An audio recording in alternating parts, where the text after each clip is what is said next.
Class को start करते हैं। तो हम लोग अभी अध्याय पढ़ रहे हैं, अध्याय 5 गीता के कर्म योग और कृष्णा भावनामृत कर्म के बारे में पढ़ रहे थे। तो इससे पहले हमने देखा कि अगर हमको आत्म संस्कार के मार्ग में चलना है तो क्या करना पड़ेगा। उसके बारे में पढ़ा कि हमें परम सत्य की ओर आसक्त होके अपने सारे बुद्धि को स्थिर करके जब हम भगवान में स्थिर होते हैं तब हम कृष्ण भावनामृत में चल सकते हैं। जो स्वरूप से व्यक्ति होते हैं क्या करते हैं, अपना चीज सबको, सारा लक्षण क्या होता है कि वो भगवान के प्रसन्नता के लिए कार्य करते हैं। और भगवान के प्रसन्नता के अगर उनके पास कोई चीज मिले या ना मिले वो उसको दोनों में भी समता भाव रखते हैं, समभाव रखते हैं और साथ में अपनी बुद्धि को स्थिर रखते हैं। तो आगे देखते हैं भगवान भगवान और क्या बताते हैं कि अगर आपको और भी असीम सुख भोगना है तो क्या करना पड़ेगा। बाह्य स्पर्शु असक्त आत्मा विदंत आत्मनि यत सुखम स ब्रह्म योग युक्त आत्मा सुखम अक्षयम अश्नुते। ऐसा युक्त पुरुष भौतिक इंद्रिय सुख की ओर आकर्षित नहीं होता, अपितु सदैव समाधि में रहकर अपने अंतर में आनंद का अनुभव करता है। इस प्रकार स्वरूप सुख व्यक्ति ब्रह्म ब्रह्म ब्रह्म ब्रह्म में एकार्चित होने के कारण असीम सुख भोगता है। तो यहाँ पे एक मुक्त पुरुष के बारे में बात कर रही है। कौन से मुक्त पुरुष के, जो अपनी इंद्रियों को क्या कर रहा है, जो अपना बुद्धि है, मन है, उसको भगवान में पूरा तरह से क्या कर रहा है, उसको समर्पित करके उसके सेवा भाव में लगा हुआ है। जैसे हम इसे उदाहरण दे सकते हैं कि जैसे कोई उजला कपड़ा रहता है, जब कोई रंग में जल डालते हैं तो उस रंग में क्या होता है, उस रंग में क्या होता है, पूरा रंग में उसको कर लेता है, वही रंग में क्या करता है, रंग जाता है। तो जो जो व्यक्ति है, जो मुक्त पुरुष होता है, क्या वो मन बुद्धि को अपना जीवन में न लगा के मन बुद्धि को अपने भगवान के सामने लगाता है। और तब जो भगवान में सेवन लगाया जाता है तो इतना स्थिर हो जाता है, इतना समाधि मतलब उसको उस स्थिति में पहुंच जाता है जो बाह्य चीज कोई भी है, भौतिक चीज कुछ आकर्षित नहीं करता, उसको आकृष्ट नहीं करता, उसको हमेशा समभाव भगवान की सेवा में लगा रहता है। इसके बारे में बता रहे हैं। कोई बाह्य चीज को पूर्णतः भगवान में लगा रहता है, ना उसको सुख दुख की प्रभाव होती, ना प्रिय अप्रिय चीज हो रही है उसके बारे में कोई सोचता नहीं। हमेशा वो भगवान में स्थिर रह के, समाधि मतलब भगवान में स्थिर रहता है। तो यमुनाचार्य हैं, वो लिखते हैं अपने एक, यमुनाचार्य जी हमारे आचार्य में वो लिखते हैं क्या है, यद विधिमं चेता कृष्णा पदारविंद है नव नव रसाद उद्धतम रंतुम आसिता तद विद्धि बात नारी संगम में अस्मरे माने हैं भवती मुख विकार सुष्टु निष्टिवनम च। जब से मैं कृष्ण की दिव्य दिव्य प्रेम भक्ति में लगकर जो नित्य नवीन आनंद का अनुभव करने लगता हूँ, तब से जब भी काम सुख एवं सोचता हूँ तो इस विचार में भी थूकता हूँ और मेरी होंठ अरुचि में सिमट रहते हैं जाते हैं। ब्रह्म योगी अथवा कृष्ण भावनामय व्यक्ति भगवान की प्रेम भक्ति में इतना अधिक लीन रहता है कि इंद्रिय सुख में उसके तनिक भी रुचि नहीं रहती। भौतिकता में दृष्टि में काम सुख ही सर्वोपरि आनंद है। सारा संसार उसी के अश्वीभूत वशीभूत और भौतिक वाले लोग तो इसे प्रोत्साहन के बिना कोई का ही नहीं कर सकते। तो हाँ, सॉरी अमनाचार्य जी लिखते हैं अब इस श्लोक में कि जब मैं कृष्णा पद रविंद्र, कृष्ण के जो पद है चरण को मैं जब काम देखता हूँ, नित्य आनंद के अनुभव करता हूँ, और जब मैं सुख इसके इस जब पद रविंद्र के बारे में सोचता हूँ, जब मैं काम सुख के बारे में सोचता हूँ, मेरे मेरे मेरे मन में आता है तो क्या मैं उसको थूकता हूँ। जैसे कि जब विष्टा करता है ना, विष्टा तो विष्टा करता है उसको ऊपर ध्यान नहीं देता, उस प्रकार जब ये विचार आता है यमुनाचार्य के मन में तो वो थूकते हैं इस विचार पे, बोलते हैं कि और होंठ अभिरुचि पे सिमट जाते हैं। ये जगत है जो काम पे, क्या है, काम पे सब लोग आश्रित हैं, काम के लिए सब भाग रहे हैं, काम सुख के लिए उसके पीछे भाग रहे हैं। कोई प्यार नहीं है, सब काम सुख, काम और काम सुख के लिए ही भागते हैं। उनको काम चाहिए, काम काम वासना से भरे हुए हैं और सुख भोगते हैं। और ये जगत भी क्या करता है, उसी को प्रमोट करता है। आप फिल्म देखोगे, एडवर्टाइजमेंट देखोगे, आज जगत में जाओगे तो लोग उसी को बोलते हैं कि तुमने ये सुख नहीं किया। एक उसको क्या करते हैं, जो सेक्स लाइफ को, काम सुख को क्या बोलते हैं, सबसे ऊपर मानते हैं काम वासना को, और उसी को क्या करते हैं, प्रमोट करते हैं फिल्मों में, ये सारी चीजों में। लोग ये इसी को प्रेम मानते हैं कि काम वासना को, और इसी को भौतिक जगत में क्या करते हैं, इसको मांगते हैं। तो लेकिन इस जगत में कितनों भी काम सुख के कितनों सोचे, कितनों काम सुख की हमको इच्छा पूरी कर ले, कभी तब भी हम कभी आनंद प्राप्त नहीं कर सकते, पूर्णतानंद, जब तक हम कृष्णामृत में आना पड़े। एक कहानी आती है, एक वेश्या थी, 11वें स्कंद में 8वें अध्याय में एक कहानी आती है, उनका नाम था पिंगला। तो एक बार जो पिंगला थी, तो वेश्या थी, वो सोची कि आज मैं बंस भर के जाती हूँ, और मैं आज कोई ना कोई तो मिल जाएगा। तो सुबह से लेकर शाम तक वो खड़ी रही, कोई नहीं मिला, कोई नहीं आया उसके पास। उसके मन में विचार आया, तब उसके मन में विचार विचार आया कि मैं किन लोगों के प्रति, किन को काम सुख देने के लिए, काम सुख के लिए मैं इतना इतना देर खड़ी हूँ, जो मेरे समीप है उसके लिए मैंने सोच रहे। तो वो गाते हैं, संतं समीपे रमणं रतिपदं दितं प्रदं नित्यम् इमां विहाय अकामदं दुःख भयाति शोकं महा मोहं प्रदं तुच्छम अहम भजे जन। तो ज्ञाति क्या, संतम समीपे मतलब मेरे हृदय में स्वयं भगवान विराज हैं। संतों के समीप रह के, भगवान के समीप रह के मैं क्या कर रही हूँ, इन लोगों को सुख देने का कर रही हूँ, इन लोगों को सुख देने का प्रयास कर रही हूँ। जो सबसे मेरे लिए प्रिय हैं, उससे उनको साक्षात्कार हो जाता है, और वो वहां फिर उसी दिन उसको वो क्या करती है, सारा कुछ त्याग देती है, और वहां से निकल जाती है भगवान की भक्ति करने के लिए। तो हम सोचते हैं कि हम अगर हम लोग यहाँ लोग आजकल क्या भौतिक लोग जो हैं, मॉडर्न युग में क्या बना लिए हैं सबको, कि सबसे बड़ा सुख प्राप्त करना क्या है, हमको अगर काम सुख मिल गया तो वही सबसे बड़ा सुख हो जाएगा, और उसी के सुख के पीछे पूरा जीवन अपना निकाल देते हैं। उसी जीवन के पीछे काम सुख प्राप्त करने के लिए पूरा जीवन उसी में बीत जाता है, और वो जो सुख है वैसे जानवरों को ऐसे ही प्राप्त है, जो सुख के लिए हम पूरा जिंदगी और पूरा जीवन उसको लगा देते हैं काम सुख के लिए। तो ये काम वासना क्या करती है ना, हमें दौड़ाती रहती है। इंद्रियों इंद्रियों को कितनों आप सुख करने का प्रयास करो, कभी सुख नहीं होगी, कभी नहीं। तो इसीलिए क्या करना है, मन बुद्धि को भगवान के में आसक्त करके अपने आप को भगवान में स्थिर समाधि करके, मतलब भगवान का ध्यान करके, जो बाह्य चीज हो रहा है उससे, बाह्य चीज के बारे में नहीं सोचते। जो स्थिर पुरुष होते हैं, जो मुक्त पुरुष होते हैं, इसके बारे में नहीं सोचते हैं कि बाह्य में क्या हो रहा है, क्योंकि वो पूरे तरह से स्थिर कितने कहाँ होते हैं, अपना मन बुद्धि को भगवान में लगा देते हैं।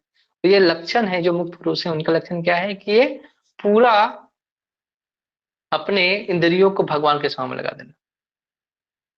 यहाँ पे लिखते हैं प्रभात, कृष्णा मानव व्यक्ति जीवन मुक्त होने के कारण किसी प्रकार के इंद्रिय सुख द्वारा आकर्षित नहीं होता, फिर वो कभी भी इंद्रिय सुख के लिए आकर्षित नहीं होता। जो मुक्त हो गया, पूरे अपने इंद्रियों को भगवान के स्वयं में लगा चुका है, वैसे व्यक्ति को हम बात है। आगे पढ़ते हैं, अगर लोग कैसे इस इंद्रिय सुख में पड़े हैं और उसी चक्कर में घूम रहे हैं। तो आगे श्लोक में बोलते हैं, एहिम संस्प्रजा भोगा दुख यो न ते अघात आदि अनंत कौन्तेय ना तेषु रमते बुध। बुद्धिमान मनुष्य दुख के कारणों में भाग नहीं लेता, जो कि भौतिक इंद्रियों के संसर्ग से उत्पन्न होता है। हे कुंती पुत्र, ऐसे भोग का आदि तथा अंत होता है, अतः चतुर व्यक्ति उनमें आनंद नहीं लेता। यहाँ पे बुद्धिमान मनुष्य के बताया जा रहा है। जो बुद्धिमान मनुष्य होता है ना, ये जो होता है ना, हमको ये चीज प्राप्त हो जाएगा, सुख प्राप्त के फिर दुख हो जाता है। ऐसे जैसे हम देखते हैं कि जो युवक युवक युवती लोग है, प्रेम प्रेम प्रेम करते हैं लोग एक दूसरे के, फिर प्रेम करते हैं तो हमको शुरू से में बहुत संबंधों में अच्छा संबंध रहता है, अच्छा रहता है। फिर क्या क्या होता है, जब ब्रेकअप होता है तो फिर वो दुख मनाते हैं। तो ऐसा सर्कल में चलते रहता है, फिर दुख आता है, फिर सुख आता है, ऐसा ऐसे व्यक्ति में सर्कल में चलते रहता है। जैसे जिसके खुद पैसे आते हैं तो क्या करता है, बंगला खरीदता है, कार खरीदता है, फिर उसे सुख सुख भोगने का प्रयास करता है, फिर से सुख बढ़ता है, फिर से दुख आता है। तो ऐसे पूरा जीवन चलते रहता है, सर्कल में चलते रहता है। लेकिन जो बुद्धिमान व्यक्ति है, इन चीजों में पड़ता नहीं कि इंद्रिय सुख करना है, इंद्रिय भोग में पड़ना है, इसके बारे में वो सोचता नहीं। वो क्या सोचता है कि दिव्य सुख क्या है, शाश्वत सुख के बारे में सोचता है, कि जो दिव्य सुख क्या है उसके बारे में। यहाँ पे यहाँ पे लिखते हैं, पद्म पुराण में एक श्लोक आता है, यहाँ पे जो प्रपाद ने लिखा है तात्पर्य में, रमन्ते योगुनी अनंते सत्यानंद चिदा आत्मनि इति राम पदे नासो परम ब्रह्म अभिधीयते। योगी जन परम सत्य में रमन करते हुए अनंत दिव्य प्राप्त करते हैं, इसीलिए परम सत्य को राम कहा जाता है। और क्या करते हैं योगी जन? भग सिर्फ रमन करते रहते हैं, भगवान के जो दिव्य सुख, भगवान के साथ जो अनंत सुख है उसके लिए रमन करते थे। और परम सत्य यहाँ पे राम बताया गया है, भगवान को परम सत्य बताया गया है। उनके प्रति जो है उसके प्रति वो हमेशा क्या करते रहते हैं, जो विद्यमान मनुष्य मनुष्य इसके पीछे ना भाग के, जो सुख है, जो दिव्य सुख है, जो दिव्य आनंद है, उसके लिए रमन करते रहते हैं। उसके बारे में भगवान के, अगर परम सत्य के बारे में जानेंगे, उसके हम सुनेंगे तो क्या होगा, हम धीरे धीरे दिव्य आनंद की ओर बढ़ेंगे।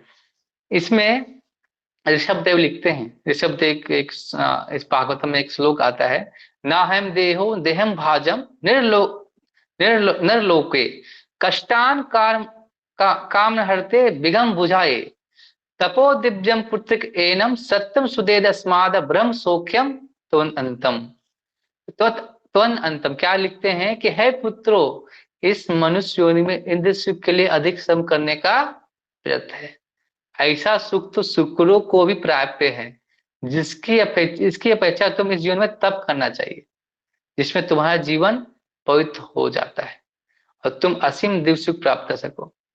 तो लिखते हैं कि जो सुख के लिए हम भाग रहे हैं ना, इंद्रिय सुख के लिए, ये सुख है ना, काम सुख है, ये शुक्र बोलते हैं ना, शुक्र को, सुअरों को प्राप्त होता है, उनको ऐसे प्राप्त हो जाता है जिसके लिए हम इतना कठिन परिश्रम करते हैं। जैसे क्या करते हैं, अगर हम अपनी काम सुख की कामना करने के लिए हमें हमें कितनी परिश्रम करने पड़ते हैं, उसी जैसे अब फिर काम सुख को जब हम प्राप्त हो जाता है उसके बाद उसको वो क्या करते हैं, उसको प्राप्त करने के लिए उसको उसी के पीछे पूरा जीवन चलाते रहते हैं, उसी को जीवन पूरा उसका क्या करते रहते हैं, जीवन को चलाते रहते हैं, उसी काम सुख के पूरा जीवन उसी में लगा रहता है। तो ये जो हम इंद्रिय सुख की कामना करते हैं ना, जो इंद्रिय सुख हमें काम सुख से मिलता है, उस सुख की तुलना करें, जो जो शुक्र है उसको हमसे ज्यादा इंद्रिय सुख प्राप्त हो जाता है, ऐसे ही प्राप्त हो जाता है। तो हमें ये जीवन मिला है तप करने के लिए। तपो दिव्यम पुत्र ए न सत्यम, अगर हम सत्व मतलब भगवान की जो सत्य परम सत्य, उसके लिए हम क्या करना है, तप करना है, तभी जाके शुद्ध स्माद ब्रह्म सौख्यम तन अनंतम, तब हम जाके जो असीम दिव्य सुख है उसकी प्राप्ति कर सकते हैं। ये छुटपुट सुख के लिए हम क्यों भाग रहे हैं, चंद भंगुर सुख के लिए, ये हमसे सुख को हम उससे सुख प्राप्त हो जाएगा, इससे सुख प्राप्त हो जाएगा, इसी के लिए क्यों भाग रहे हैं जीवन में? क्यों हम क्यों हम अपने सुख का जो डोर है किसी और के, उसी के हाथों में दे दें? अगर देना है अपने सुख का, अपने इंद्रियों का सुख का डोर है वो भगवान को दे दे। अगर हम भगवान को देते तो भगवान हमें आनंद देंगे ही, हमें आनंद, भगवान को आनंद आनंद प्राप्त, अगर हम भगवान से जुड़ेंगे तो देंगे। लेकिन हम किसी को अगर अपने सुख और दुख का क्या बनाएंगे, माध्यम बनाएंगे, तो हमेशा सुख और दुख भोगना पड़ेगा। इंद्रियों को इंद्रिया क्या करेगी, हमेशा आपको सुख और दुख में लगाए रखेगी।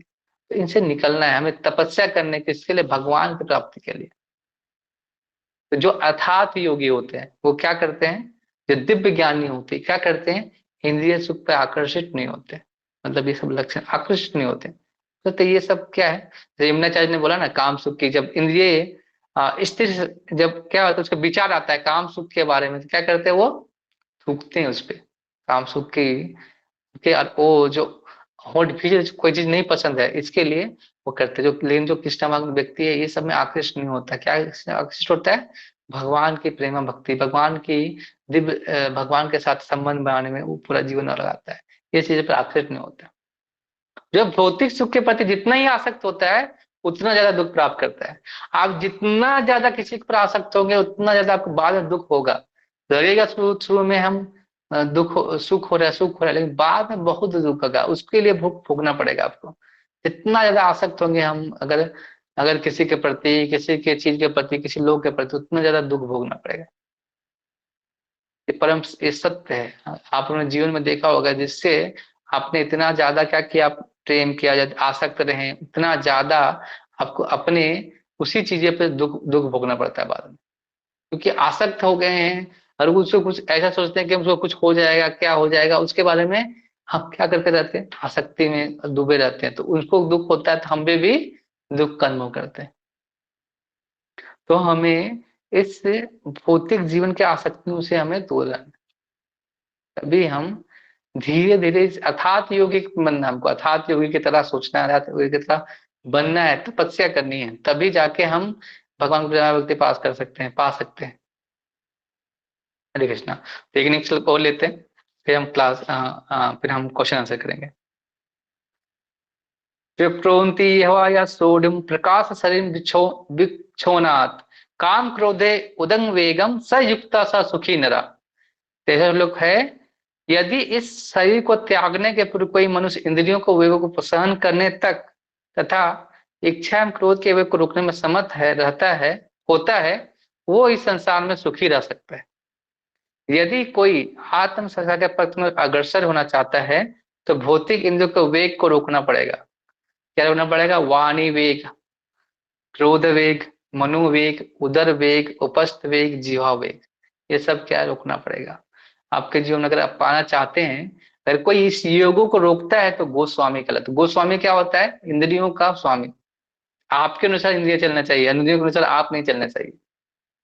जब हम इस इससे बचना, इंद्रियों को क्या करना है, इंद्रियों को इस बचने से अच्छा क्या, इंद्रियों को, जो इंद्रियों को विशेष बचने से अच्छा है कि इंद्रियों को भगवान की सेवा में लगा दे, तभी इस योगो वेग से बच सकते हैं। जो इस वेगों से बचता है वो गोस्वामी कहलाता है, तभी वो जाके नितांत संयमित होके अपना जीवन चला के भगवान की भक्ति प्राप्त कर सकता है।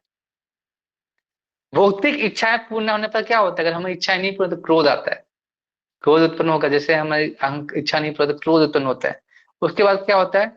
मन तथा नेत्र अवश्य उत्तेजित होते हैं। फिर हमारा क्या होता है? जैसे कभी गुस्सा हुआ व्यक्ति थे, उसका नेत्र एकदम लाल, ऐसे जलन, शरीर में यहाँ पे जलन होता है, और क्या करता है? एकदम गुस्सा होता है, ऐसा क्रोधित होता है।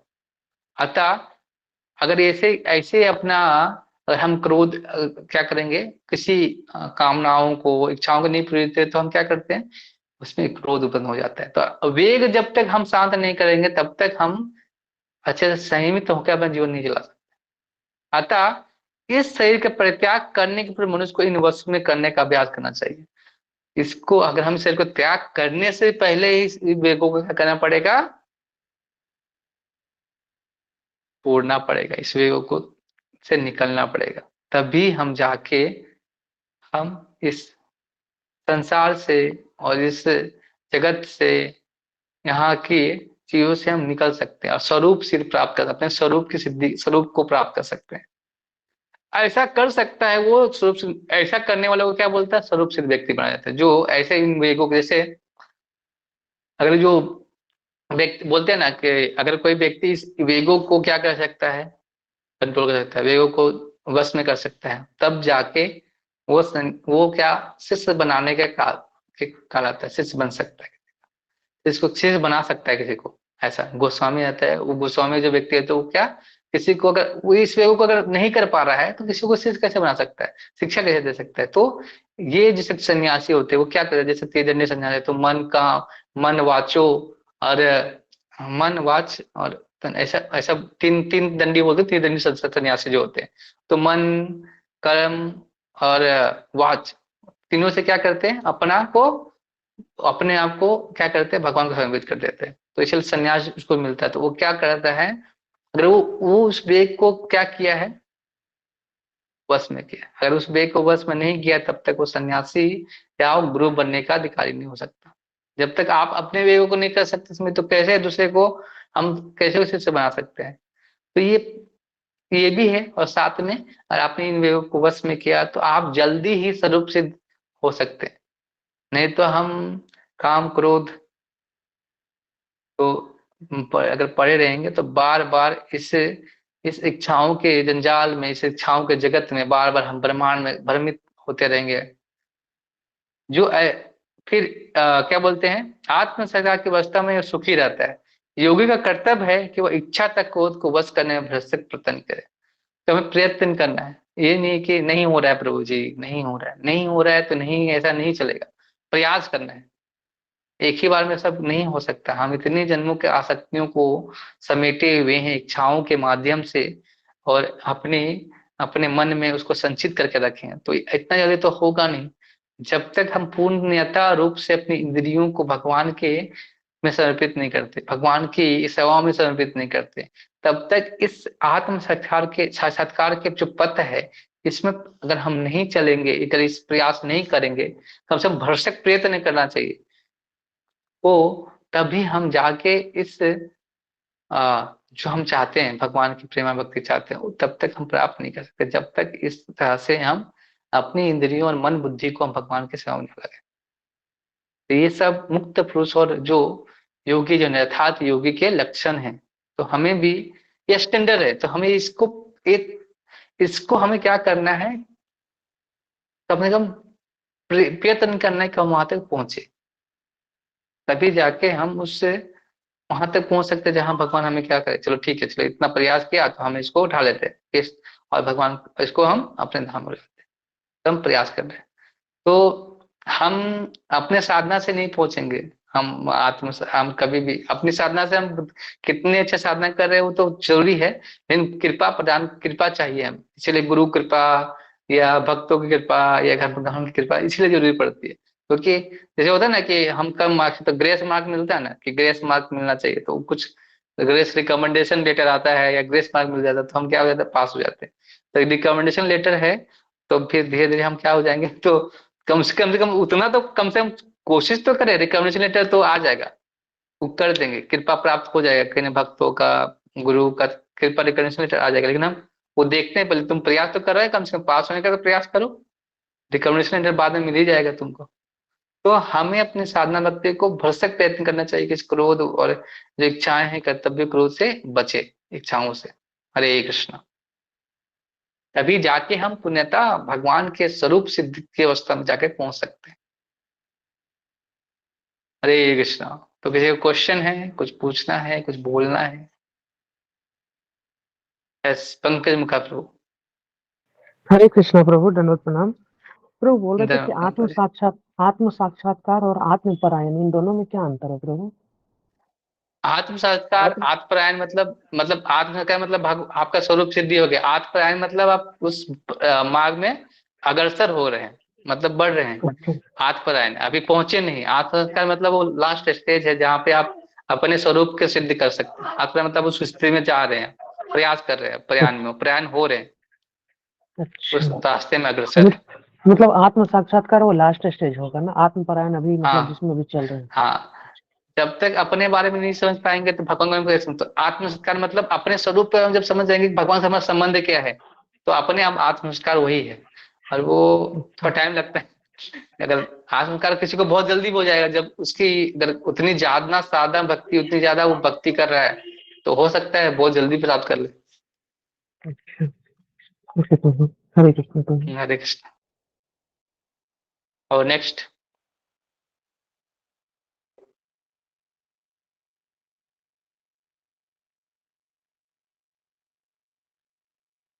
आज क्वेश्चन नहीं है।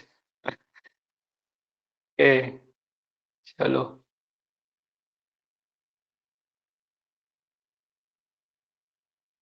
हरे कृष्ण। यस प्रभु, यस प्रभु, कोई क्वेश्चन? यस प्रभु जी, क्वेश्चन पूछे।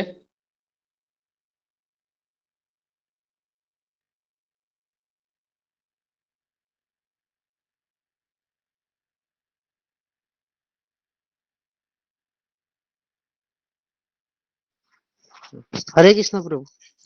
हरे कृष्ण, बताइए। हरे कृष्ण, बताइए। प्रभु जी, जो आप बोले ना, वाणी वेग, क्रोध वेग, मनोवेग, उदर वेग और उपस्थ वेग तथा जिह्वा वेग। प्रभु जी, हम्म। ये हम लोग जो ये तो कंट्रोल करना बहुत कठिन होता है, तो इसको हम लोग कैसे कंट्रोल कर सकते हैं? जैसे ये उदर वेग है, जो खाने वाला जो मनोवेग, ये बहुत, प्रभु जी, ये मुश्किल होता है, तो इसको कैसे हम्म। करके हम लोग जो इसको कर सकते हैं, इसका थोड़ा सा आप बता दीजिए। अब अब अनम्यूट कीजिए, अभी फिर अनम्यूट बताता कीजिए, हूँ। फिर बताता हूँ। हाँ हाँ। हाँ, तो क्या है, जैसे इसीलिए तो हम लोग क्या बोलते हैं, उदर के लिए क्या बनाया है, प्रसाद बना है, उदर वेग को दूर करने के लिए हम प्रसाद का सेवन करेंगे, प्रसाद ग्रहण करेंगे भगवान का, तो उदर का जो है वो निकल सकता है। फिर जब मन का वेग है, उसके लिए क्या है, भगवान का नाम, हरि नाम जप करना, अगर हम उदर का वेग करेंगे तो उदर के साथ उपस्थ वेग आता है। जीवा का वेग कैसे समाप्त होगा?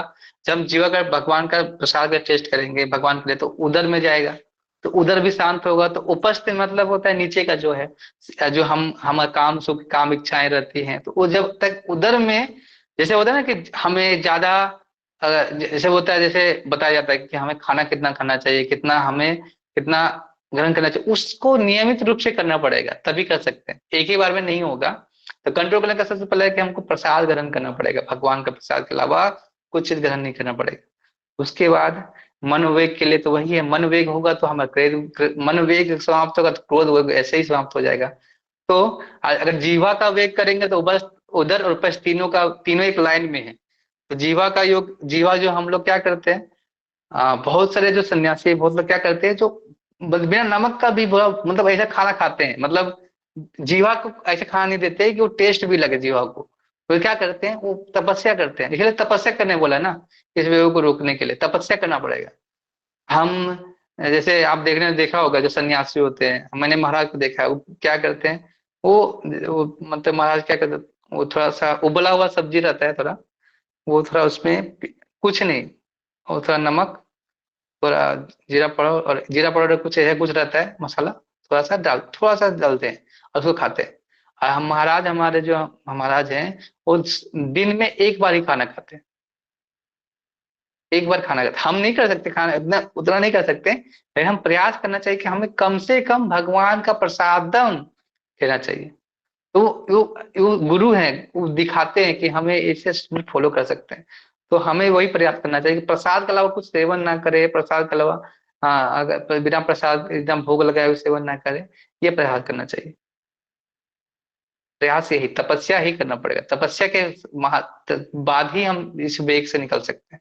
तपस्या के बिना कुछ नहीं हो सकता, यही सब तपस्या है वेग को कंट्रोल करने के लिए।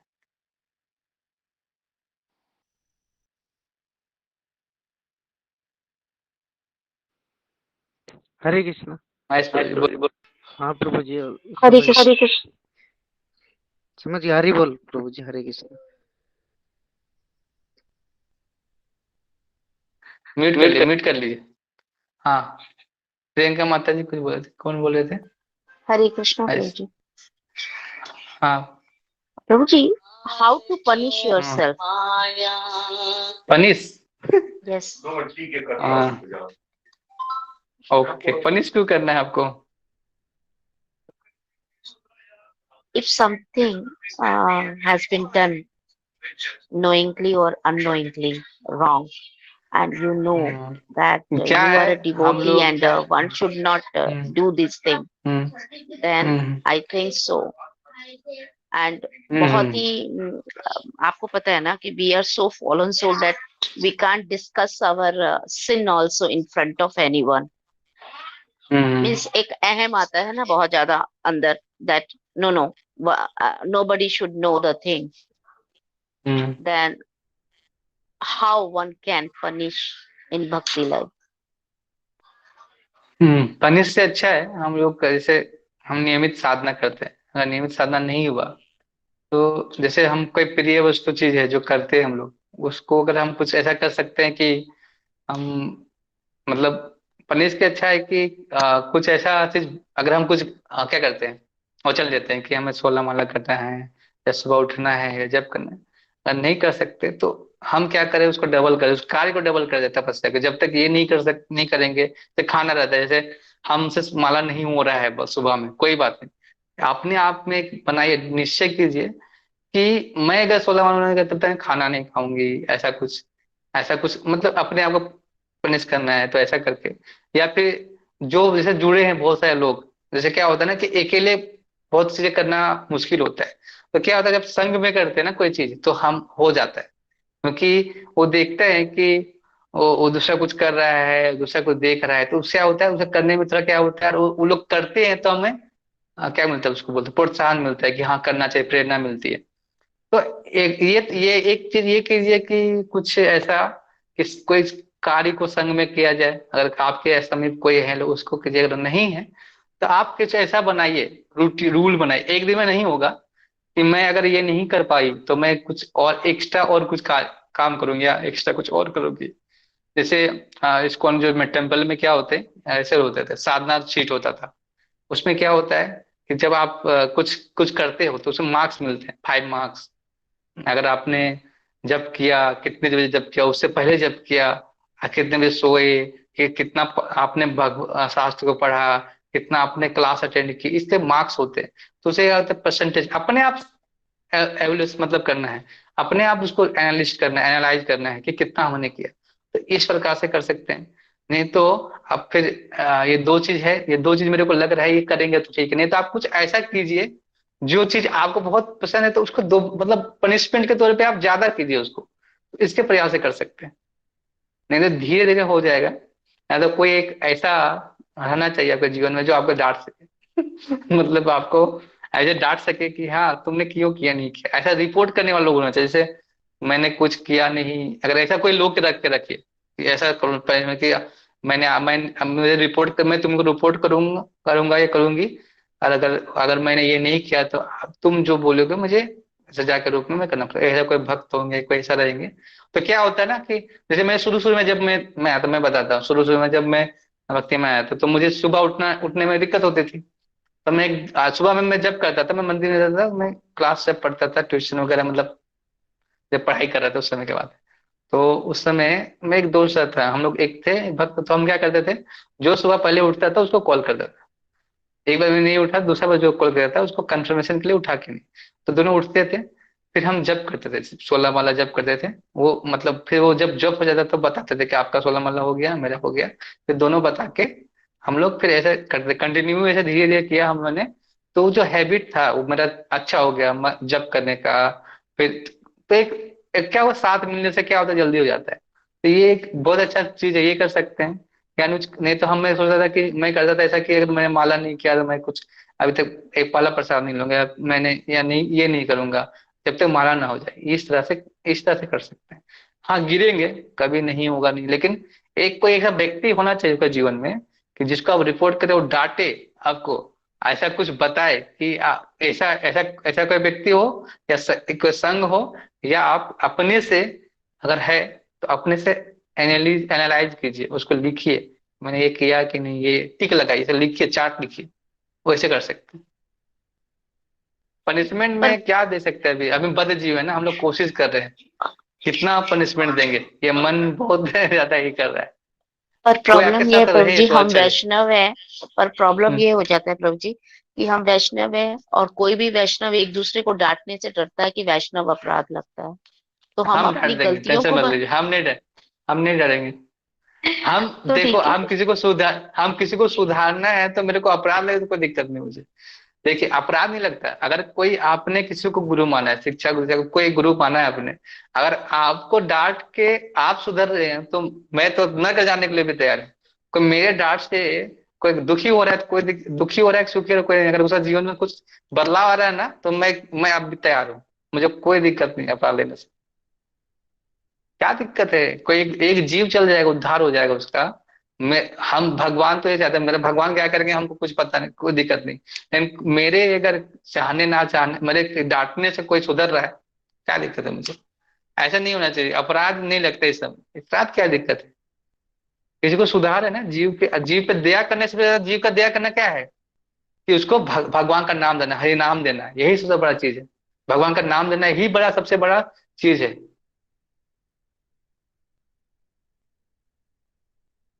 मैं तो ये मतलब ये तो मैं ये मानता हूँ ये कि कोई सुधर रहा है, जीव दया कर रहा है, तो हम क्यों डांटने से बचे। मैं तो तैयार हूँ ऐसे ही बोलने को। जी प्रभु जी, पक्का। डांट खाने के लिए तैयार है तो मेरे पास आ सकते हैं, मैं डांट सकता हूँ। हाँ श्योर श्योर। ठीक ठीक। पक्का। जी, हरे हाँ, कृष्ण। हरे कृष्णा। और कोई डांट खाना किसी को मैं मजा करूँ, मैं डांटू नहीं, मैं समझा देता हूँ ऐसे, जहां तक जितना हो संभव उतना ही करता हूँ। डांटना जरूरी है, कभी कभी डांटना जरूरी होता है, हर वक्त नहीं। हरे कृष्णा। हरे क्या बोल कृष्ण रही है। प्रभु जी। हरे कृष्ण हाँ प्रभु जी। हाँ बोलिए। आप डांटेंगे तभी तो सीखेंगे प्रभु जी। हाँ देखिए जो सत्य बोलते हैं ना उसको डर नहीं रहते डांटने के, क्या समझेगा क्या नहीं। वो और क्या है, जब अभी तक भगवान का नाम ही देखिए, जपानंद। एक टीचर जब तक डांटेगा नहीं तब तक बच्चा सीखेगा नहीं। हाँ इसीलिए हम लोग बच्चे हैं, आप टीचर हैं। हाँ हाँ, सुधरने आए ना हम लोग, सुधरना है तो कुछ भी करना जरूरी है। चलिए, हरे कृष्णा। तो आज है क्लास समाप्त करते हैं, अब क्वेश्चन तो नहीं है किसी का?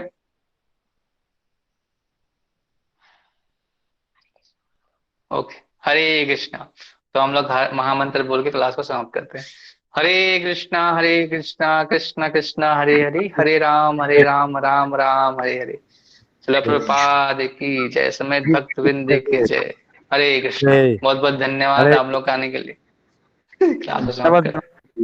हरे हरे कृष्णा। कृष्णा। हरे कृष्णा प्रभु, दंडवत प्रणाम। हरे कृष्णा हरे कृष्णा। हरि बोल। हरि बोल।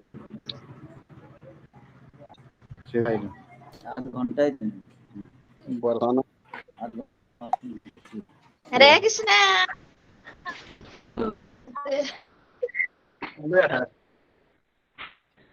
हरि बोल। वेट कर ले।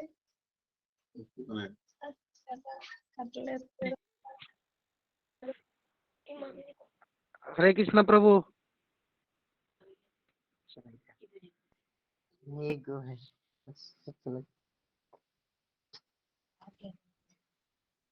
क्या ये वाला है? ये वाला है?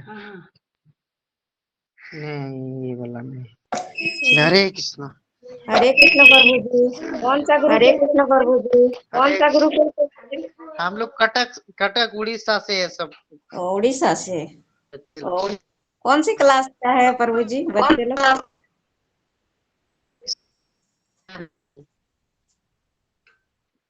हाँ,